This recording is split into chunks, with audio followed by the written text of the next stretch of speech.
Hello, everybody. Back here again for an idiot's guide to working out and weight loss. And this right here is week 8 wrap up of my, I don't know, weekly little updates. Like I said, these are just shot of the treadmill and elliptical machines and that I filmed to kind of keep record for myself. And I'll show you kind of a few of the things I've been doing. This right here, I'd have to say, was a real good week for me. Felt good most of the time.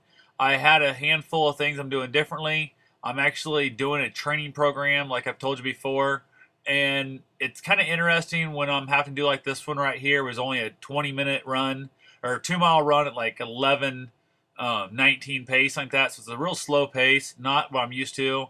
I prefer to run a little faster and then walk every so often, then run and walk. And the training's telling me not to do that. So it's definitely working me a lot differently. Other thing I'm doing is I'm finding myself on the elliptical machine going a little bit faster than normal. I'm only running 4 days a week as opposed to the 6 to 7 days a week I was running.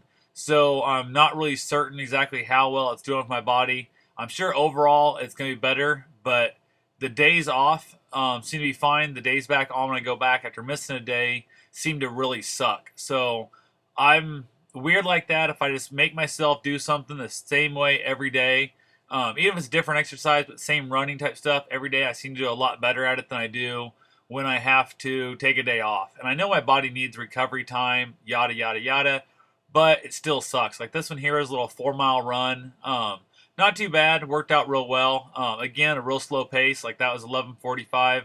Sometimes the treadmill pace is not quite right with the actual speed thing because I'll start off walking like quarter mile or half mile to get started, and then I'll take off into my run and that.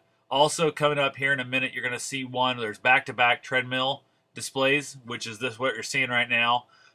And what it is, I had to do a 9 mile or 8 mile run. I don't remember 8 mile run this week. My 9 miles next week. I'm not looking forward to that. But the 8 mile I made it through.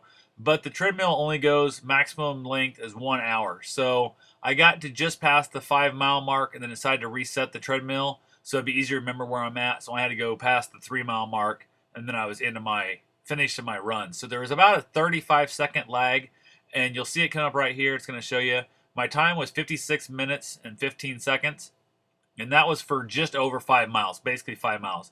It took me about 35 seconds to. I ran over and grabbed a couple more paper towels to wipe sweat off my face. I also had to reset the treadmill and get it back up and going again. So I lost, like I said, 35 seconds in this 8 mile run. Nothing I could really do about it. I mean, the treadmill only goes to an hour, so there's no real choice I had. I could have ran the extra 3.5 minutes, but then it would have been hard to keep track of where I was because everything had to reset. And what you're going to see here in just a second pop up is going to show you the 3 miles extra I put on there, and that was 33 minutes 50 seconds. So I was just at 8 miles, basically a little over 8 miles at an hour and a half run, 90-minute run. Never would have dreamt that was possible. Wouldn't have dreamt that was possible probably 3 months ago. I would have never thought I was going to run nonstop, no walking, for an hour and a half. That's just, I don't know, would have never been on my radar as even a possibility. So definitely glad I done it. I would definitely, I'm going to have to do it again. I got to do a 9 mile one next week, and that's going to suck also. So it's not that bad. My worst running is my first mile. Once I get stretched out and get moving, it seems to work a lot better for me. So anyway, that's what I'm going to do here. If you guys have any questions, have any concerns at all, feel free to drop me a line below in the comment section. I'll be happy to, if nothing else, I can get a number. We'll text each other each day, see how you're doing, a little pep talk, maybe kick your butt a little bit through a text message telling you to get out there and get something done. So I just want to say thanks for watching and have yourself a safe and wonderful day. Get out there and burn some calories.